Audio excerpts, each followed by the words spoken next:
Good morning. You are studying about the globalization, or globalization topic is this: the interwar economy. First World War mostly fight between the two group in Europe particularly. पहला है आपका central power, दूसरा है allies. Allies और central power के बीच ये युद्ध लड़ा गया था। इसके बाद जो ओवरऑल युद्ध का जो निर्णय आया, जो इसका परिणाम आया, जो इसका कहना चाहिए कि आउटपुट कहना चाहिए कि इसका जो आउटकम्स आए वो बहुत भयानक रहे। In this time in the first world war 9 million people were died and कहना चाहिए 9 मिलियन तो मर गए थे और 20 मिलियन क्या हो गए थे, इंजर्ड हो गए थे। एक बहुत बड़ी क्वांटिटी में लोगों का मर जाना, लोगों की डेथ हो जाना, ये कहलाता है। ये फर्स्ट वर्ल्ड वर्ड में ये सब चला। दूसरी चीज अब हम बात करेंगे इसकी इसके बाद है द स्केल ऑफ डेथ के बाद the bar lead the snapping of the economic link. किसी भी देश में, ध्यान से सुन लीजिए, किसी भी देश में वर्ल्ड वार का इफेक्ट अच्छा नहीं हो सकता। चाहे वो श्रीलंका में वर्ल्ड वार हुआ, इंडिया में हुआ, आयरलैंड में भी ऐसी कुछ था, वर्ल्ड वार करके नहीं था, लेकिन वहां पे इंटरनल स्ट्रगल चल रहा था, आपस में लोग लड़ रहे थे। ठीक है ना? तो अब आपस में जब लोग लड़ेंगे तो क्या होगा? यही होगा। So Britain got the sum of the money US bank, और उस वक्त जिस प्रकार आपने पढ़ा था जर्मन में, इसी बार जर्मन के साथ साथ यूएस के बैंकों से भी लोन लिया गया था। क्या आवाज नहीं आ रही क्या बेटा? जरा लिख के भेजो, आवाज नहीं आ रही क्या?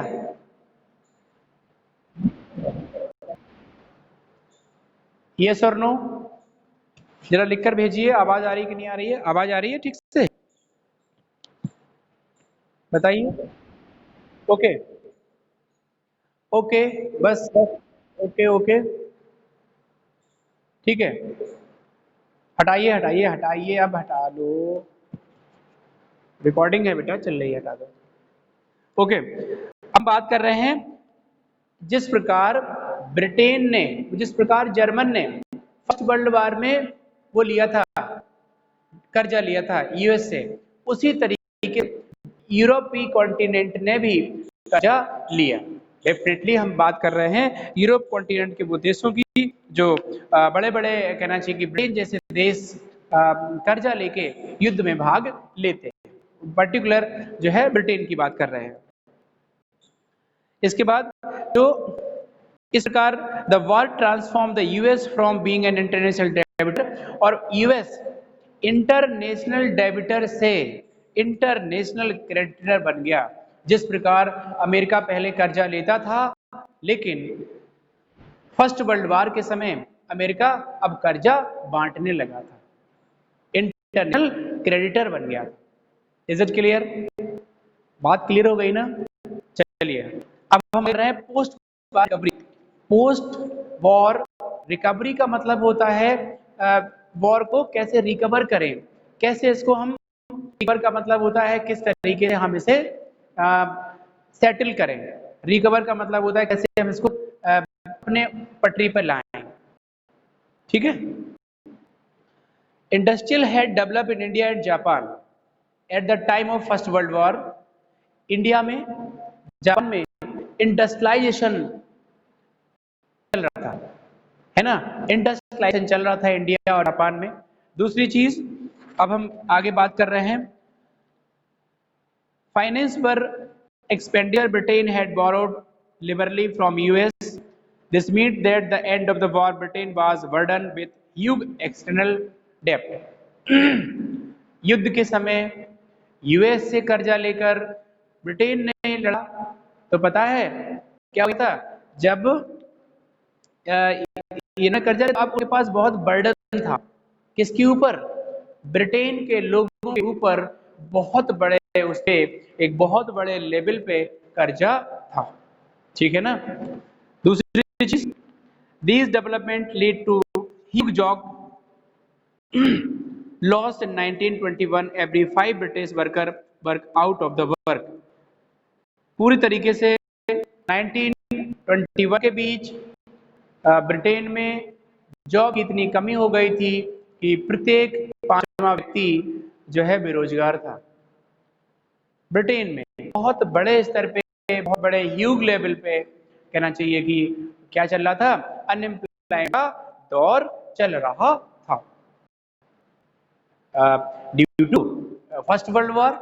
इसीलिए आपसे कई बार बोला जाता है कि चाहे वो सिविल वार हो, चाहे वो वर्ल्ड वार हो, ये नहीं होते, चाहे छोटा सा छोटा झगड़ा हो, आपके दोस्तों की लड़ाई, even your fighting between your friend, not good for your future, not good for your life and your family also। ये सब आपसे अगले झगड़े किसी भी मायने में अच्छे नहीं होते। ओके, दूसरी चीज, indeed anxiety, uncertainty about work become enduring part of the post scenario Asia and Africa facing the crisis। Africa और एशिया उस वक्त जो है क्राइसिस फेस कर रहे थे ड्यू टू, अफ्रीका में तो आपको पता ही है, साउथ अफ्रीका में रिंडर पेस्ट भेज दिया था यूरोपीय देश ने। जब रिंडर पेस्ट भेज दिया था तो पता है वहां 90% जानवर ही मर गए थे। जब जानवर मर गए थे, इकोनॉमी ध्वस्त हो गई, इकोनॉमी डिस्ट्रॉयड हो गई, तो क्या हुआ, वहां के रोजगार ले गए और लोगों को मजबूर कर दिया, साउथ अफ्रीका के लोगों को मजबूर कर दिया कि वो अंडर द कॉलोनियल रूल काम करें, अंडर द उपनिवेशी सरकार के अधीन काम करें, ये उन्होंने सोच लिया। इसके बाद अब हम बात करते हैं grain price fail, rural income and decline, farmer fail deeper into death. वो डेप्ट का मतलब होता है किसान कर्जे में डूबते चले जा रहे थे, कोई मतलब नहीं था किसानों के लिए कि कोई एक योजना हो, क्योंकि पूरी तरीके से धराशायी था यूरोपीय कॉन्टिनेंट। और पर्टिकुलर हम ब्रिटेन की बात करें तो वहां तो बड़ी प्रॉब्लम थी। अगला क्वेश्चन है rise of mass production and consumption. Rise of mass production and consumption, चलिए आगे चलते हैं इसको यार। मास, राइज ऑफ मास प्रोडक्शन का मतलब होता है बहुत बड़े स्तर पे मास प्रोडक्शन करना, बहुत बड़े स्तर पे प्रोडक्शन करना, उत्पादन करना। यूएस में ऐसा हो रहा था। सुनिए मेरी बात को, 1920s became a characteristic feature of industrial production in the USA। 1920 से 1930 के बीच यूएसए में इंडस्ट्रियल प्रोडक्शन का एक बहुत बड़ा वो काल माना जाता है। 1920s 1930s में नहीं लाएंगे, क्योंकि 1929 से और 1932 में तो यूएस में और पूरी दुनिया में डिप्रेशन रहा था, है ना, पूरी दुनिया में डिप्रेशन रहा था। ठीक है, 1929 to 1932 the great depression particular in South Africa US, क्योंकि Wall Street exchange were crashed in 1929, so in a single day 13 million share sold by the people.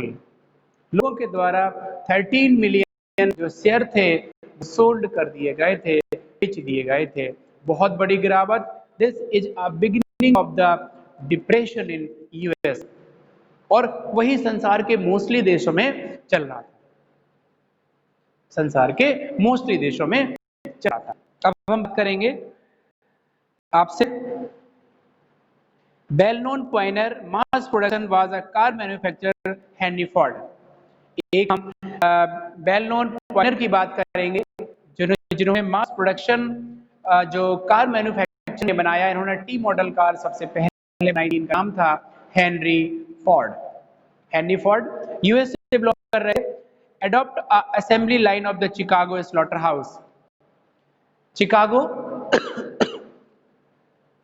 Slaughter house को उन्होंने उस असेंबली लाइन को accept किया। हुआ क्या था इसमें, सुनो ध्यान से। उन्होंने adopt the assembly line of the Chicago slaughter house in which slaughtered animal were picked apart from the butter, they came down the conveyor belt to his near car plant in Detroit. देख लीजिए इसमें क्या था कि लोग जो slaughter house थे, slaughter house की में कन्वेयर बेल्ट लगा हुआ था, तो एक सिरे पे जिंदा जानवर को रख दिया जाता था, खड़ा कर दिया जाता था और वो कट के व्यापारी के पास सीधा का सीधा पहुंच जाता था। तो कन्वेयर बेल्ट लगी हुई थी उसमें। ये विचार हेनरी फोर्ड के मन में आया। जब ये विचार हेनरी फोर्ड के मन में आया, हेनरी फोर्ड ने किया कि यही अपनी पहली जो है इन्होंने कंपनी बनाई थी, new car plant Detroit. Detroit में जो कंपनी बनाई, डेट्रॉइट में कंपनी बनाने के साथ इन्होंने जो है कार मैन्युफैक्चरिंग का काम शुरू कर दिया। ठीक है, कार मैन्युफैक्चरिंग का काम शुरू कर दिया डेट्रॉइट में। Realize that assembly line method would allow to faster and cheaper way of production of the vehicle. यह असेंबली लाइन पे बहुत जल्दी फास्टर और चीपर वे में कार तैयार हो सकती थी।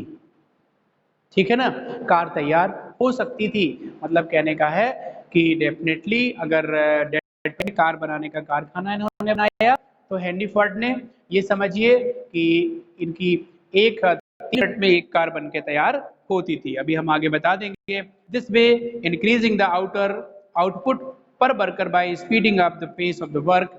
और इस तरीके से जो वर्कर्स के ऊपर काम करने का जो बोझ गया, जो काम करने का कहना चाहिए कि एक पर्टिकुलर काम करने का एक जो बोझ गया, वो क्या गया,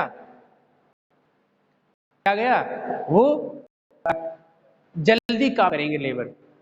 अगर वहां पर जो लोग लगे हुए हैं अगर काम प्रॉपर से नहीं करेंगे तो क्या हो जाएगा, कन्वेयर बेल्ट में हाथ चला जाएगा और उनका हाथ भी कट सकता है। तो this is very dangerous for the labour. Labour ने हाथ उठा दिए कि I am unable to do this type of work, हमें ये काम नहीं करना। क्यों करेंगे जब इसमें हाथ जा रहा, या हम सुरक्षित हैं, हम सेफ नहीं हैं, तो वो काम हम नहीं करेंगे।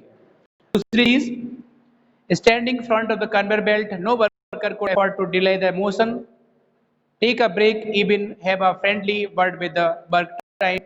As a result, Henry Ford car come off the assembly line 3 minutes intervals speed faster than the achieved by the previous method. 3 minute में एक कार बनने लगी इनकी, 3 मिनट में एक कार बनने लगी। ये कहीं ना कहीं फास्ट मेथड था उस वक्त का ना, बहुत फास्टर मेथड था उस वक्त का। T model Hrithik Singh, T model car, the first T model car बनाई उन्होंने। The T model Ford world first mass production car. T model जो फोर्ड कार बनी वो हेनरी फोर्ड की कंपनी डेट्रॉइट में बनी थी सबसे पहले। और वो टी मॉडल कार जो है दुनिया की सबसे जल्दी बनने वाली कार थी। लेकिन ध्यान रहे ये कार बड़ी लग्जरी नहीं थी। आप अपने एनसीईआरटी में तस्वीर देख सकते हैं। You can see on the NCERT the picture of the T model car. 3 minute में आपको कल्पना करिए 3 मिनट में कैसे बन सकती है, और उस बंदे ने बनाई थी। कन्वेयर बेल्ट आज मोस्टली इंडस्ट्रियलाइजेशन में, मोस्टली में टी मॉडल कार तो नहीं, लेकिन कन्वेयर बेल्ट का यूटिलाइज छोटी छोटी इंडस्ट्री में भी होता है। Just like T model car के बेस पे जो कन्वेयर बेल्ट लगाई गई है, कन्वेयर बेल्ट के माध्यम से हम सारे के सारे पुर्जे, हम चाहे छोटी से छोटे में जाएं, बिस्किट या कोई मशीन किसी कारखाने में जाएं, कन्वेयर बेल्ट लगी होती है, उसमें पुर्जे ऐसे चलते रहते हैं, घूमते रहते हैं, है ना, और मशीन जाती रहती है और आदमी सामने खड़ा है, आदमी वहां से देखने से चूक गया तो फिर वो कल पुर्जा आगे बढ़ जाएगा, है ना। पैकेट है, कोल्ड ड्रिंक की पैकेट हो रही है, बॉटल लगी, कोल्ड ड्रिंक भरी जाएगी, ढक्कन लगा उसकी और भी सील लगा दी जाएगी, आगे बढ़ जाएगी, चली जाएगी। आपने देखा होगा पर्टिकुलर कन्वेयर बेल्ट का यूटिलाइज आजकल खूब होता है। तो ये जो है इंटरबार इकोनॉमी, तो राज ऑफ मास प्रोडक्शन था। और